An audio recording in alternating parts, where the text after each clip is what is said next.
Hey everybody, happy Sunday.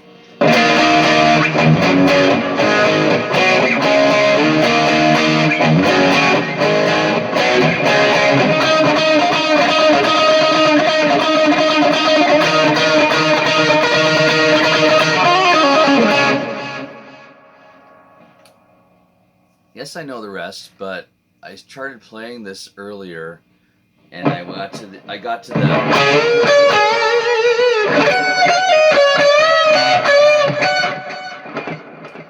and the frets bottomed out on this thing. So, I started messing around with playing around, and then I get up to here and it was starting to bottom out. Anyhow, I stopped and I thought I'd explain why I stopped because, sometimes people on the internet think, oh, you just can't play that part. But anyhow, that's why I stopped. All right, anyways, happy Sunday, everybody. Cheers. Coffee's almost cold. Almost cold. Yes, Cold Coffee Studios. I guess I should explain that again because I'm into my 200 something shows now, and I call my shows the Cold Coffee Studio and the show or whatever. It's because I get down here at whatever time in the morning on Sunday, and then get caught up in doing a whole pile of stuff down here and never drink my coffee, and then I gotta do my show, and I pull up the show and drink the coffee, and it's freezing cold. I can drink it cold. Can you guys drink it cold? I can drink it cold. I can, I can. The Tim Hortons coffee, for those of you in Southern Ontario, the Tim Hortons coffee, or in Canada, the Tim Hortons coffee in the car. I can still drink that. Can you? Can you drink that? The cold coffee in the car. Anyhow, Rudolph Schenker's birthday this week. That's why I bring out the Flying V with the frets that bottomed out on me. Yes, it's always great. It's always great. Yes. Well, I got guitars down here, as you guys know, and I just pulled them out. Hey, we're gonna talk about Slash today, and pull out the Les Paul, and then the Sunburst Les Paul over there is missing a string. And, oh, great! I don't want to change a string. Let's go to another guitar and change the show. Anyways, yeah, I make this up off the top of my head. Yeah. So Rudolph Schenker, he's in that class of musicians that we go out and see now. I hate to say it, but they're in the close to the end of their career. Scorpions started out in, I think, 1968, 69, which is, if you can believe that. Rudolph was the older brother, and Michael Schenker, my favorite guitar player of all time, Michael Schenker, were together in the Scorpions, and Klaus Meine. And if you ever listen to the first Scorpions album, Lonesome Crow, it's pretty funny because Klaus can't really speak English. So there's a lot of operatic kind of, he's a great singer, so there's a lot of operatic kind of, that kind of stuff on Lonesome Crow. And, it's just amazing that, I'm going to turn the hum off for today. It's just amazing that they put this amazing piece of music together with Michael Schenker, who I think was 16 years old on the first Scorpions album. Then UFO, there's this whole story how Scorpions and UFO were playing together, and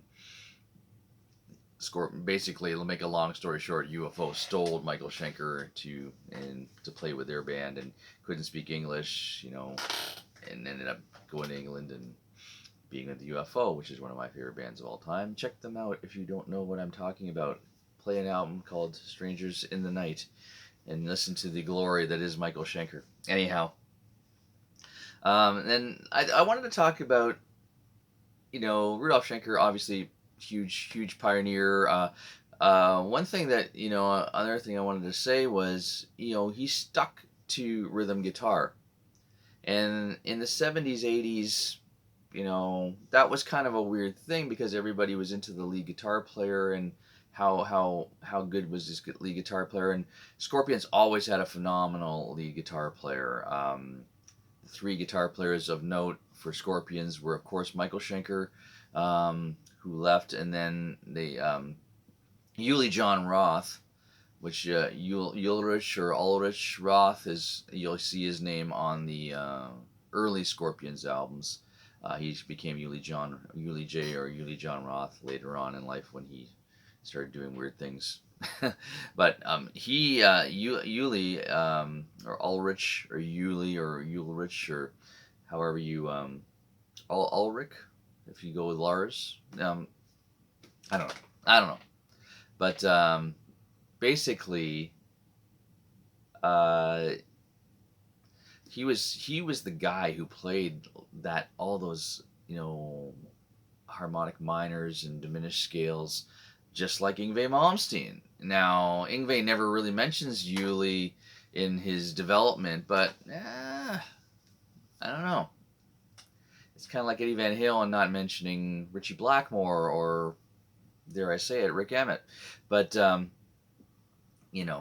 think Eddie was influenced by Rick Emmett. That's just my thing because I'm a huge Triumph fan, and I just know, I don't know, jumping up and down and stuff like that. Rick was doing that. But anyways, sorry, that's another controversy for me to bring up on the show. But yeah, I think Yngwie scales. Listen to some early Scorpions albums. In Trance. Um, is it called Tokyo Tapes? Don Dodds. Is it called Tokyo Tapes? Yes. Incredible. This is all before the big U.S. breakout of the Scorpions, which happened on Animal Magnetism's Love Drive. Love Drive, I think, is the big one. Love Drive, and then Animal Magnetism, and of course Love It for Sting. I'm sorry, Blackout. Blackout was probably the biggest breakthrough album, where Can't Live Without You, No One Like You, all over the radio in the States, and that kind of thing. So, but all those albums before that were Uli John Roth, and then of course Matthias Jabs was the one guitar player that most people identify with the Scorpions, who played that Rock You Like a Hurricane solo. Incredible player. Still together with the Scorpions, the three guys, Rudolph, Klaus, and Matthias, still going strong. How do you guys feel about going to see these bands? Because the reason why I bring this up is, well, I think it's 2 years ago now, Scorpions and Whitesnake were touring, and it was a big thing because Whitesnake was in front of Scorpions, I guess because of sales or whatever, and so Scorpion show, Whitesnake, double bill. And then partly through the tour, Coverdale basically said, "No, I'm calling it a day." And I think I don't know if he's officially called it a day yet, a couple years later. But anyways, it was the greatest hits final Whitesnake tour that Steve Vai had shown up at some gigs and played, and but Reb Beach and Joel Hoekstra were the guitar players, and I read the set list, and it's just oh my god, it was just incredible. And then I had tickets to Toronto, and then something happened where we had to sell the Toronto tickets because I think Jacob had a gig, and then so we bought tickets. We go, we'll do a Montreal trip. We bought tickets to Montreal, and ended up saying, okay, we can still go see the Scorpions in Montreal. No, we ended up selling those tickets too. But I didn't want to see the Scorpions, sadly, because I thought it wasn't going to be the same as me seeing them at the CNE. If anyone saw that show, I think it was Scorpions, Helix, Quiet Riot, Kick-Axe. Was that it? God, the brain. I can't remember these things. That might have been the show if you guys were there, Toronto guys. I just didn't want, I just thought, Klaus is singing. I think, sometimes I think, and this is what I feel about some of the older bands that are out touring. I just want the memory of the old days, watch the videos and hear the songs the way they're recorded. And I don't want to see a guy up there. Case in point, my friend Brad, my lead singer for Bridge on Fire, went to see Deep Purple Yes last weekend. Yeah, maybe a couple weeks ago. And said, Deep Purple, while you're looking at an iconic band, it's hard to watch sometimes, guys trying to sing the stuff. And it's not easy to sing Deep Purple stuff. So, and Ian Gillan, I'm sure he's giving it a go. Do they use technology? I don't know. Maybe they do. It doesn't sound like it from my report from Brad. But hey, I don't know. So your thoughts on that? Do you? I think I saw a thing with Eddie Trunk. I love Eddie Trunk's show, by the way. If you guys don't watch, if you watch or listen to Eddie Trunk's show on Sirius, really some great stuff. Some people don't like Eddie, but it's just I love Eddie. Eddie's a big UFO fan, by the way. So he's got my heart there. But he says, people call into his show, and some guy called in and said, "Yeah, I went to see Dawkins, and Don Dawkins is, why is this guy still doing it?" And then he just said, basically, something. These guys are still out there playing mostly because Spotify has ruined their mailbox money, and they cannot get any money from their catalog anymore. So they gotta go out and play and sell T-shirts and make their living still. You might think, hey, these guys millionaires? But yeah, but they got. There's no, I mean, they made their millions in the 80s, and do they still have millions still? I don't know, maybe some of them do, but if they're not making money on the catalog, are they really, they may have to still go out and play. It's kind of like when AC/DC, Brian Johnson couldn't play and they got Axl Rose to come in. People are saying, well, why did they do that? And it says, because AC/DC is a company and they got to pay a bunch of people and they play stadiums, so they're calculating money on how much money they're going to make this year on 4 or 5 stadium gigs. It's big dollars here, guys, so they have to finish that tour. So same thing for these guys that are, maybe not shouldn't be out there anymore, and they're going to possibly retire on a last tour. Case in point, Oasis again, but pick and choose is what Eddie said. Do your research. Everyone's got a phone video out there. I mean, even though phone videos really do suck, I mean, you can't really take that into perspective of being in the room. I just never. I really can't stand phone video, especially when I'm looking up something to see and then find out it's a phone video. People package it really nicely on YouTube if you haven't noticed. Hey, this is live Def Leppard, and meanwhile you cut to the press play and it's like somebody shaking and people singing along to photograph out of key beside you, and I can't watch that stuff. I don't know about you, but basically do your research and decide if you want to go see a band that's in the twilight of their career. I saw Loverboy open for Sammy Hagar. Their Loverboy is I love Loverboy. I saw Loverboy. It was my last concert before COVID, and they played at Casino Rama with Trooper, and Trooper's phenomenal. It's hard to follow Trooper, but Loverboy came on, and some songs that I didn't really enjoy that much in their catalog were phenomenal live, and jeez, I don't know, but they were a little bit. They still sounded good, but the tempos were down. The tempos were down. Like when you watch some Heart stuff and Barracuda is, you decide. You decide if you want to see that. Because it might be a tough decision. It might be a tough decision if you want to see a band. And concert tickets, man, are they ever getting expensive? And I saw footage. I never really caught any clear press on this because I think certain amount of people have respect for older artists, so to speak.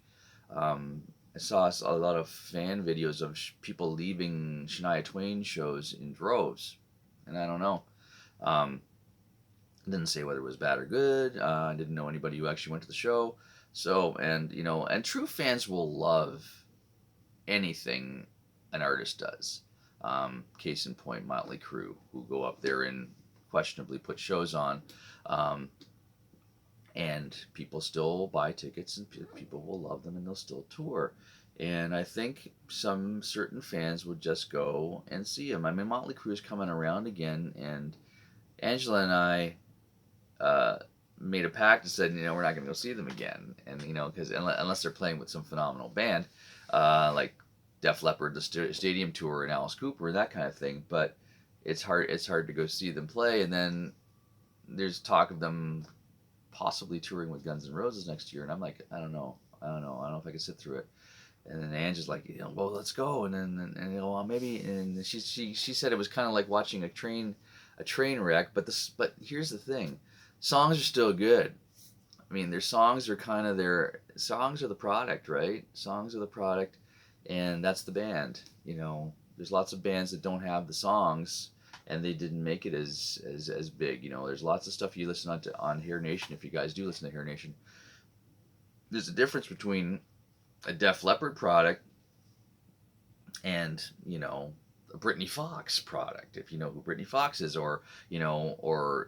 there's just stuff that's very well done, and then there's stuff that was just produced and people were making albums. And the guy in Kicks has a little blurb about how they made an album. And nobody liked they knew they made a bad album. And then that was right around the time Hysteria and Pyromania came out, and they put Pyromania on in the studio, and they're like, oh man, our album even sucks more now because that album's so good. So benchmark, Def Leppard's probably the benchmark for that genre. Def Leppard actually sold more than any other band in that genre, even beating out Bon Jovi, which is amazing. But anyways, your thoughts. I always welcome your thoughts. It's always great. Last night I had a great gig at the End Zone. We love the End Zone, even though it's kind of a weird sports bar that people don't really watch the band, but they still kind of clap here and there. We killed a few songs and heard a pin drop, which is weird because when we play other places, people love those songs. But we still go and we call it a really fun time to just put the show together and play. Kudos to the band who we just kind of rehearsed a couple songs and just played them. So we did, and hey, why not play them live? It's the best place to rehearse stuff. Anyhow, so thanks to the End Zone, Bridge on Fire. We will be playing St. George Apple Fest Sunday, September 22nd, my wife's birthday. And her birthday was wrong on Facebook this week, by the way. Those of you know my wife. The date was wrong. They said it was yesterday, but really it's the 22nd of September, which we'll be playing. Come out and wish Angela a happy birthday at our Bridge on Fire gig at 2 p.m. at the St. George Apple Fest. So if you have kids that want to see us play, anyways, it's all ages. Have a good one, guys. Enjoy your week. It's September. The school's open. Our school's open. You want guitar lessons? Give us a call. Direct message me if you have to. Someone direct message me, Brett, who watches the show. He direct messaged me, and I got him in right away. An opening came open, and he got in. So it was awesome. Thanks to all you guys who watch the show. Say hi. Just say hi in the comments. I'm amazed who watches. There's lots of people out there watching. Anyways, thanks, guys. Enjoy what you can of good weather and my musician friends who are playing outdoors this time of year in September, almost October. We have dates going that far. Stay warm. Take it easy. Bye-bye.